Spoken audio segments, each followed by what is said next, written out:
से लखीमपुर खीरी में समाजवादी पार्टी के प्रशिक्षण शिविर का आगाज हो गया। 2 दिनों से चलने वाले इस कैंप में अखिलेश यादव खुद शामिल हो रहे हैं ताकि अगले साल होने वाले लोकसभा चुनाव से पहले पार्टी कार्यकर्ताओं को हर मोर्चे के लिए तैयार किया जा सके। समाजवादी पार्टी के ट्रेनिंग कैंप का आयोजन लखीमपुर में छोटा काशी के नाम से प्रसिद्ध गोला गोकर्णनाथ के आदर्श जनता इंटर कॉलेज में आयोजित किया जा रहा है, जिसे सपा का सॉफ्ट हिंदुत्व का संदेश देने की कोशिश माना जा रहा है।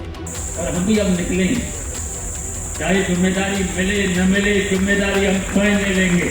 इस प्रशिक्षण शिविर में कार्यकर्ताओं को बूथ मैनेजमेंट, कार्यकर्ताओं से संवाद, गुटबाजी पर लगाम, 2024 की तैयारी और पार्टी की नीतियों को जनता तक ले जाने समेत कई और मुद्दों पर प्रशिक्षण दिया जाएगा। बेईमानों से भारतीय जनता पार्टी के जो लोग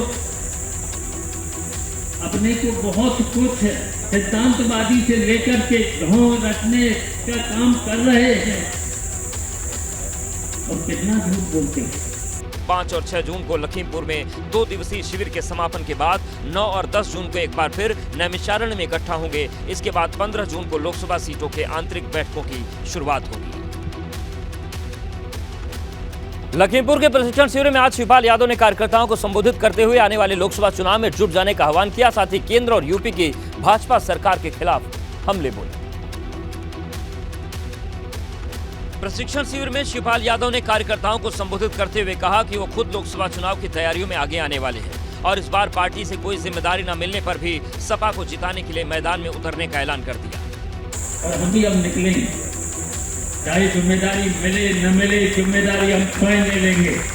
कार्यकर्ताओं में जोश भरते हुए लगे हाथों शिवपाल यादव ने केंद्र और यूपी की सरकार को झूठा बता दिया और कहा कि भाजपा वाले झूठ की ट्रेनिंग देते हैं। बेईमानों से भारतीय जनता पार्टी के जो लोग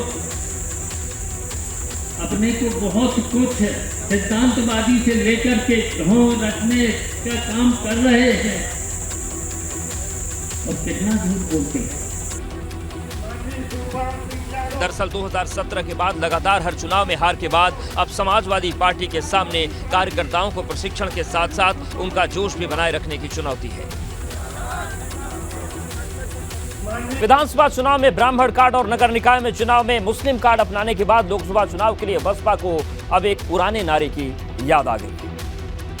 नगर निकाय चुनाव के जरिए पार्टी में नया जोश भरने की कोशिश की गई, लेकिन इससे भी प्रदर्शन निराशाजनक रहा। इस हार के बाद ही बसपा को फिर से 4 दशक पुराना नारा वोट हमारा राज तुम्हारा नहीं चलेगा याद आया है। दरअसल बसपा कोऑर्डिनेटर से फीडबैक में ये बात सामने आई कि जाटवों को छोड़कर बाकी ज्यादातर दलित जातियों में पार्टी पैठ नहीं बना सकी है। अति पिछड़ी जातियां भी बसपा से दूरी बनाए हुए हैं। महापौर की सभी 17 सीटों पर प्रत्याशी उतारने के बाद महज 12% वोट मिले हैं। छिटके हुए दलितों को भी वापस लाने में कामयाबी नहीं मिली। ऐसे में बसपा ने लोकसभा चुनाव के मद्देनजर मायावती ने मिशन शुरू कर दिया है। नगर निकाय चुनाव में मिली मात के बाद बसपा अब गांवों पर फोकस करेगी। बसपा ने 2024 के लिए गांवों पर फोकस करने की योजना बनाई है। अभियान का मूल मंत्र है वोट हमारा राज तुम्हारा नहीं चलेगा। मायावती ने सभी कोऑर्डिनेटर को गांव के मुद्दों को मार्क कर उन पर काम करने के निर्देश दिए हैं। साथ ही गांवों में बसपा अपना काडर वर्ग के युवाओं और महिलाओं को भी जोड़े। हर मंडल से काम शुरू करते हुए प्रत्येक गांव और बूथ तक जनाधार बढ़ाने की तैयारी है। वहीं मायावती ने पार्टी के निष्क्रिय रहने वाले कार्यकर्ताओं पर सख्त एक्शन की भी तैयारी कर ली है। मायावती के इस प्लान पर भाजपा ने तीखा तंज कसा है।